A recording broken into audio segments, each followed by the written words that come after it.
Hello, welcome to another session with me, Aruna Dantabhaktuni.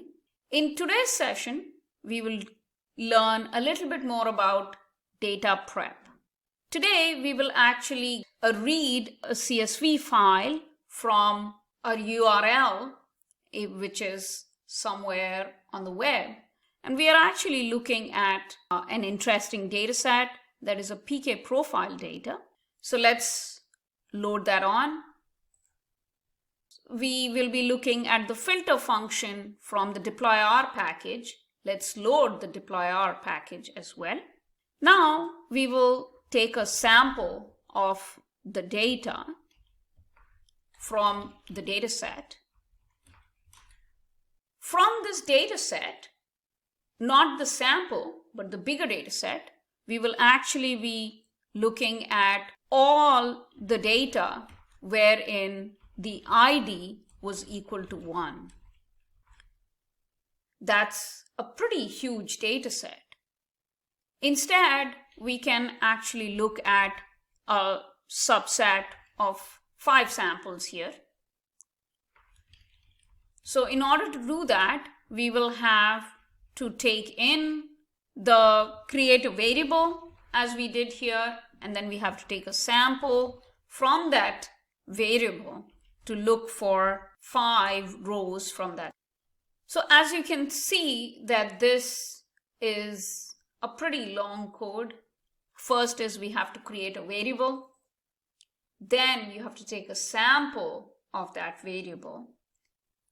So instead of all of this, you could actually just use a simple function which is called the pipe function, which would make all of this a lot more easier. First is we don't need to create that variable. Second is we don't even need to call the variable, so you can get rid of that as well. And that's how you can visualize your data, by just using a simple pipe command. Now, let's say that you want to look at multiple IDs.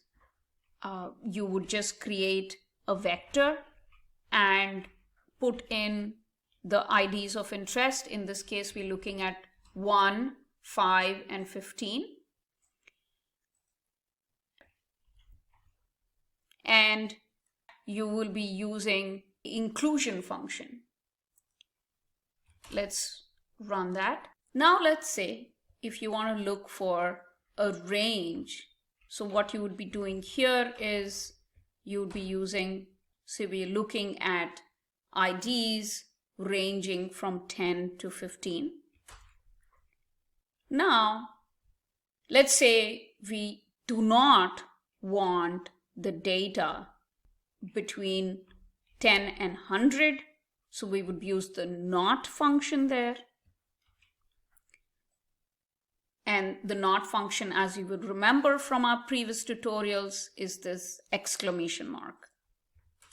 Again, I just wanted to point out that we are just taking a sample of 5 rows, and that's the reason why you see that sample at the end. Now, if we want to use the AND function, for example, we're looking at time equal to 0, of wherein age is greater than or equal to 30. All right. Now that we have seen the AND, let's look at the OR.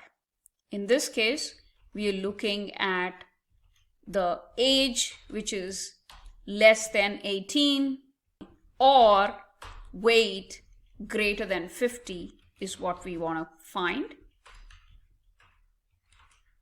As you would remember from our previous tutorials, the OR is this vertical line. Let's now look at where the patient code contains C001.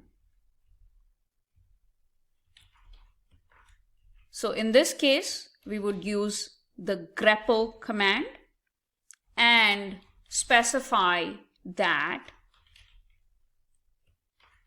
the patient code, which contains C001, and we are taking a sample of 5 from that. You can choose to use RBasic or deploy R for your data prep. If you are interested, you can go to this website to find the corresponding commands that we are teaching you in deploy R for RBasic. However, we in our tutorials are choosing to use deploy R because it's faster and the syntax is simpler. That's it for today's lesson. Thank you for joining us, and we look forward to seeing you in our future tutorials.